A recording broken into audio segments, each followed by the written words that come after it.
Can you believe that a simple cell phone could change the fate of an entire family? Sounds like an exaggeration, until it happens to you. This true story is one of those that no one expects to hear.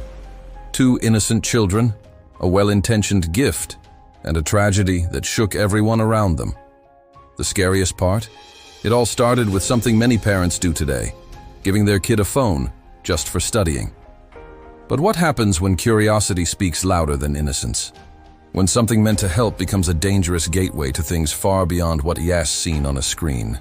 Closing your eyes won't help. Unsupervised technology is silently destroying homes. And the most painful part? Realizing it only when it's already out of control. This story will show you how the enemy works through small cracks, how faith was pushed aside, and how parental silence allowed the worst to happen. But it will also show that there is a way out, and that when a family returns to God, everything can change. If you're a parent, guardian, or simply someone who cares about the future of children, you need to watch this until the end, because as harsh as this story is, it might prevent something similar from happening in your home. Pedro and Maria lived like siblings, the kind who could tell each other's mood just by a sigh. They grew up side by side, on the same streets, with the same smells of cake coming from the kitchen and the same moms shouting like sisters. It wasn't just friendship. It was a strong bond, with a lot of faith involved, a sense of protection, care, and presence. Everything was going well until something seemingly small brought about a big change, a cell phone. The phone was lovingly given by Aunt Maggie as a way to encourage Pedro's studies. He was an obedient boy, the type who prayed before bed and asked for a blessing every night. As an only child, he got a lot of attention, but attention isn't the same as supervision. Sometimes, in trying to give our best, we forget that not everything modern lines up with the principles the Bible teaches. That's when things started to slip, and no one noticed. At first it was just fun. Games, funny videos, those silly cartoons that make kids laugh.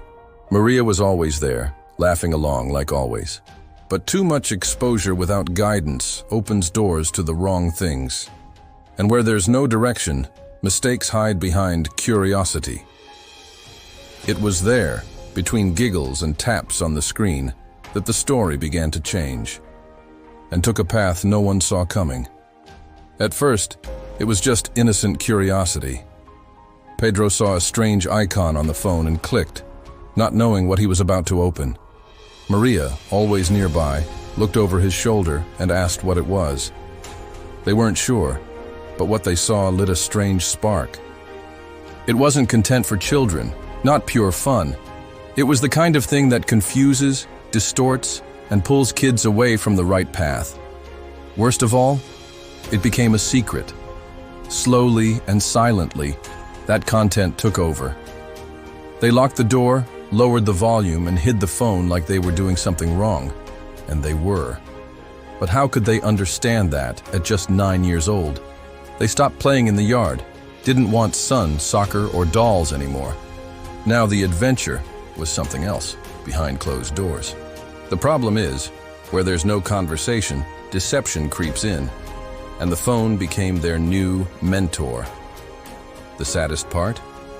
No one noticed right away. Not Aunt Maggie, not Aunt Rose, both of whom were always very present. And that's the danger. The enemy doesn't show up with noise, he sneaks in through silence. When kids stop playing, laughing, and talking, something's wrong. Faith doesn't vanish all at once. It gets smothered slowly. And in that strange silence, the parents didn't know. But the phone was already teaching things the Bible would never approve of. The kids' behavior was no longer the same.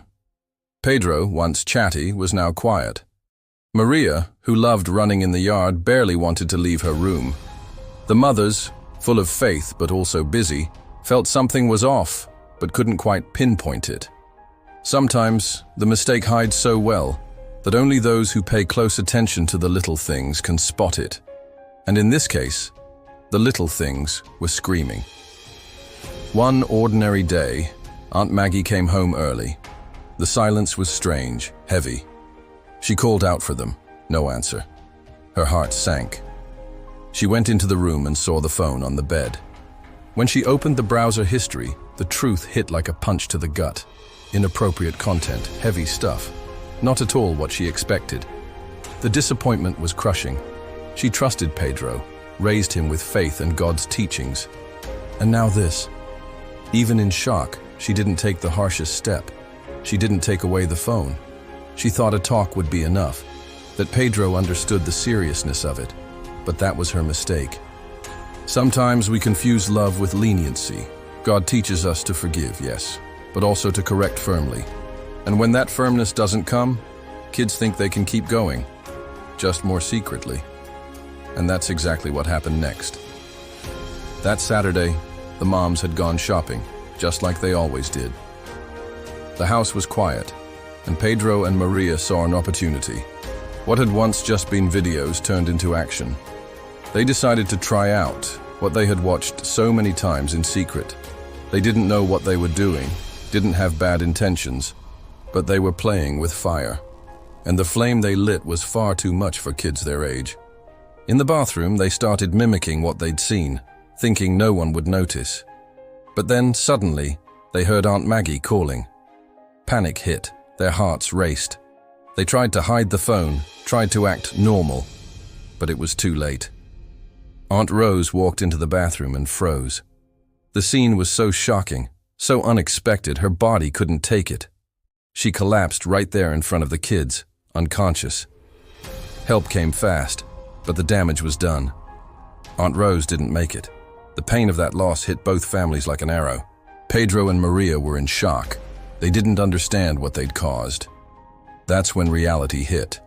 Without guidance, without limits, technology can become a weapon. What started as simple curiosity had now left a deep, irreversible mark. But there was still something that could be done. After the mourning came silence. The kind of silence that weighs you down, that suffocates. But in the midst of the pain, the families chose not to give up. They looked for support where they had always found strength, in faith. The church became their refuge. There, they cried together, prayed, received counsel and comforting hugs. A family friend who was also a pastor recommended a Christian counselor, someone wise enough to handle the kids, emotional healing, and help rebuild what had been broken. Pedro and Maria began doing new activities, music, sports, reading. But it wasn't just to pass the time, it was to heal the soul. The moral lessons came with Bible stories, sincere conversations, and real-life examples. Little by little, they started to understand that what seemed fun was actually a serious deviation. Their hearts began to change, and that only happens when God is part of the process. Over time, they smiled again. It didn't happen overnight, but the transformation was clear. The mothers changed too. They became more present, more connected, more vigilant. Faith became their foundation. And there, among workshops, church services, and honest talks, Pedro and Maria learned something not even all adults understand: that freedom without responsibility leads to chaos. But when the Bible becomes your guide, even the worst mistakes can teach something valuable. If you've made it this far, you know this story isn't just about Pedro and Maria. It's about every home where faith took a back seat, where the Bible sat closed on a shelf, and where kids learned more from their phones than from their parents.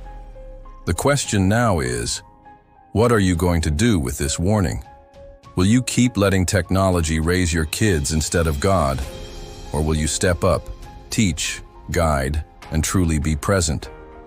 That family's transformation only began when they admitted their mistake, sought help, and returned to Jesus' embrace. And what about you? Have you asked yourself the same questions? Isn't it time to rethink the habits in your home? What are your kids secretly consuming while you think everything's fine? God gave you both authority and responsibility. And the good news is, it is never too late to change course, as long as you were willing to take action. Now tell me, did this video make sense to you? Did it hit home in some way? Drop a comment below. Let's share, strengthen our faith, and walk this path together. And of course, subscribe to the channel, turn on the notification bell, and share this video with other parents you care about. Because this message needs to reach more homes before it's too late.